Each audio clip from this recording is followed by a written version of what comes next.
Then आपका आ गया है, एक होता है अचीवमेंट। अचीवमेंट का मतलब होता है आपका कि कितना आपने अचीव किया है, भाई कितना आप लेके आ रहे हैं, कितना आपको नॉलेज है, कितनी आपकी स्किल्स डेवलप हैं। जैसे कॉन्टिन्यूस एंड कॉम्प्रीहेंसिव इवैल्यूएशन होता है, उसमें आपका अचीवमेंट चेक किया जाता है कि भाई आप इस चीज़ में कितना अचीव कर पा रहे हैं, इस पर्टिकुलर फील्ड में कौन सी को करिकुलर एक्टिविटीज़ में आप टॉप कर रहे हैं, स्पोर्ट्स में आप कैसे हैं, आर्ट्स में आप कैसे हैं, आप गेम्स कैसे खेल रहे हैं, आप म्यूजिक कैसा प्ले कर रहे हैं, सब चीज़ों में आपका अचीवमेंट चेक किया जाता है। फिर उसके बाद आपके मेंटर को, जो आपका पर्टिकुलर टीचर है उस सब्जेक्ट का या स्पोर्ट्स का, आर्ट्स का, म्यूजिक का, जो भी आपका गाइड है, उसको बता दिया जाता है कि भाई इस बच्चे के मार्क्स इतने आए हैं। जैसे कि आपने 100 में 88 अटेम्प्ट आए आपके मार्क्स, तो इसका मतलब ये आपका अचीवमेंट है कि भाई इतने परसेंट आपने अचीव किया है। लेकिन बाकी 12% आपने अचीव क्यों नहीं किया, वो आपका डायग्नोज होगा। डायग्नोज का मतलब है कि वो देखा जाएगा कि आपकी स्ट्रेंथ कहाँ है, वीकनेसेस क्या हैं, किस कारण से आप जो है, आपकी तबीयत खराब थी, आपके फैमिली में कोई इश्यूज थे, या आपको समझ नहीं आ रहा है, आपको टीचर की मेथड समझ नहीं आ रहा है, आपको पार्शियलिटी लग रही है, आपके मतलब क्या कारण थे कि आप वो नहीं कर पा रहे हैं अचीव।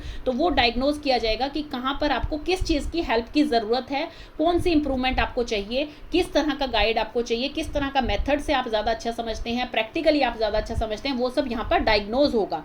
देन उसके बाद आता है रिमीडियल। ये आपका 16 मार्क्स में क्वेश्चन आ सकता है इस चैप्टर से। रिमीडियल एक्शन क्या होते हैं कि आपने डायग्नोज कर लिए, अब उस चीज़ को फॉलो करना है कि क्या क्या आपने डायग्नोज किया है। मान लीजिए आपने 10 पॉइंट डायग्नोज कर लिए कि बच्चे के हेल्थ इश्यूज रहते हैं, बच्चा इस पर्टिकुलर सब्जेक्ट में अच्छा नहीं है, बच्चे को टीचिंग मेथड्स नहीं समझ आते हैं, बच्चा प्रैक्टिकली ज़्यादा समझना चाहता है, बच्चे के जो है स्पीकिंग स्किल्स नहीं है उसमें जो है, या फिर एंगर इशू है, मतलब हर चीज़ लाइफ स्किल्स के टीचर से पूछा जाएगा, हर चीज़ से पूछा जाएगा। तो डायग्नोज करके आपका वो रिमीडियल एक्शन दिया जाएगा। अब रिमीडियल एक्शन में क्या आता है, रिमीडीज में क्या होते हैं, प्रोसेस क्या है इसका रिमीडीज का। सबसे पहले आपका डायग्नोस्टिक टेस्ट हुआ, फिर उसमें आपकी डिफिकल्टीज जो भी हैं, आपकी वीकनेस की क्या चीज़ आपको इंप्रूवमेंट चाहिए, उस पर काम होता है। आपकी रिमीडियल टीचर जो होती हैं वो आपको उसमें जो है फर्दर रिमीडीज देती हैं कि भाई हम आपकी इस चीज़ में हेल्प कर सकते हैं, ऐसे हेल्प कर सकते हैं, सारी चीज़ें आपको बताई जाती हैं।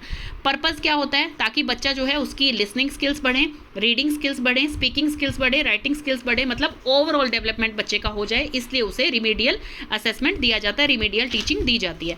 टाइप्स क्या है रिमीडियल टीचिंग के, रिमीडियल टीचिंग एक तो होती है पूरी क्लास के लिए कि भाई पूरी क्लास इस पर्टिकुलर सब्जेक्ट्स में वीक है तो इसको पूरी क्लास को जो है रिमीडियल टीचिंग दी जाए। एक होती है सिर्फ बैकवर्ड स्टूडेंट्स के लिए, मतलब जिन स्टूडेंट्स को इंप्रूवमेंट की ज़रूरत होती है सिर्फ उन स्टूडेंट्स के लिए रिमीडियल टीचिंग करी जाए, मतलब एक्स्ट्रा क्लास करी जाए। Remedial teaching without diagnostic test, एक रिमीडियल टीचिंग होती है जिसमें कि डायग्नोज नहीं किया गया है कि बच्चे को में वीकनेस क्या है, बच्चे को क्या इंप्रूव करना है, भाई सीधा ही उसकी एक्स्ट्रा क्लासेस शुरू कर दी। एक होती है remedial teaching after diagnostic test, मतलब डायग्नोज कर लिया कि इस बच्चे को इस चीज़ में हेल्प चाहिए, इस पर्टिकुलर फील्ड में इसको हेल्प चाहिए, इसकी स्ट्रेंथ ये है, इसकी वीकनेस ये है, और फिर उसके बाद उसको रिमीडियल टीचिंग दी जाए। एक होती है इंडिविजुअल, इंडिविजुअल मतलब कि एक ही बच्चे को दी जाए, वो पर्टिकुलर इंडिविजुअल स्टूडेंट को दी जाए। एक होती है ग्रुप, मतलब ग्रुप्स बना लिए जाए, अलग अलग ग्रुप में डिवाइड कर दिया जाए और फिर उसके बाद उसको रिमीडियल टीचिंग दी जाए। देन आ जाते हैं रिमीडियल टीचिंग की स्ट्रेटेजी। सबसे पहले है क्लास टीचिंग। क्लास टीचिंग में होल क्लास को समझाया जाता है, पर्टिकुलर लेसन, पर्टिकुलर यूनिट जो है उसको अगेन दोबारा समझाया जाता है ताकि बच्चे को उसमें डिफिकल्टीज और डेफिशिएंसी जो आ रही थी वो खत्म करी जाए रिमीडियल टीचिंग के द्वारा।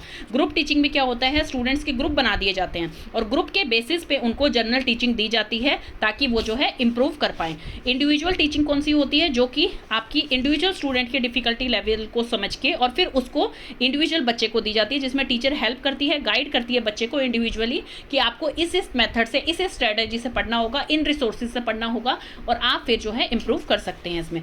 सुपरवाइज्ड रिमीडियल टीचिंग कौन सी होती है, जिसमें कि आपको जो है इसमें रोल ऑफ टीचर क्या रहता है कि आपको नोटिस कर दिया, मतलब आपको नोटिस कर रही है टीचर, सुपरवाइज कर रही है आपकी लर्निंग एक्टिविटीज़ को स्टूडेंट की।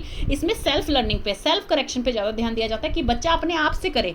टीचर उसको गाइड करने के लिए एज अ फैसिलिटेटर यहाँ है, लेकिन मतलब जब भी उसे ज़रूरत पड़े वो टीचर वहाँ पे प्रेजेंट है, लेकिन वो अपने आप से करना शुरू करे। इसमें सुपरवाइज्ड रिमीडियल टीचिंग में ये मोटिवेट किया जाता है, self learning and self correction.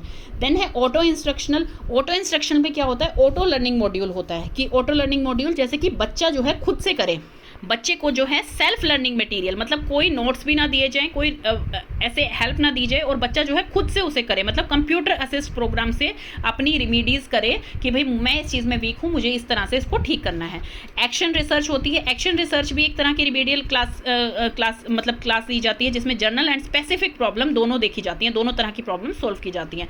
Mastery learning कौन सी होती है, जैसे BS ब्लूम ने बताई थी, मास्टरी लर्निंग आपकी क्लास में भी हो सकती है, रीइंफोर्समेंट टेक्निक भी हो सकती है, रिमीडियल इंस्ट्रक्शन एजुकेशन भी होती है, इंडिविजुअल लर्निंग भी, मतलब सब कुछ इसमें जो है मिक्स होता है कि पहले वो चीज़ डायग्नोज की जाए और फिर उसके बाद जिस भी एरिया में बच्चे को इंप्रूवमेंट की ज़रूरत है वो की जाए, ताकि उसकी मास्टरी लर्निंग बने, उसको 100% वो अच्छी तरह से याद हो जाए। देन रिमीडियल टेक्निक्स कौन सी होती हैं? सबसे पहले होती है रिमीडियल इंस्ट्रक्शंस दी जाती हैं कि भाई आपको किस किस चीज़ में लर्निंग डिफिकल्टीज आ रही हैं स्टूडेंट्स को। सेकंड, उन्हें एक्स्ट्रा टाइम अलॉट किया जाता है ताकि वो रिमीडियल इंस्ट्रक्शंस को समझ सकें और उन पर काम करना स्टार्ट कर सकें। फिर बुक्स दी जाती हैं उन्हें कि भाई आपको अगर टेक्स्ट बुक से नहीं समझ आ रहा है, मैडम के मेथड से समझ नहीं आ रहा है, तो आपको हम और रिसोर्सेज और स्ट्रेटजीज और बुक्स प्रोवाइड कर रहे हैं जिसमें और ईजी लैंग्वेज में है कि भाई आप यहाँ से पढ़ के और जो है इसको अच्छी तरह से समझ सकें।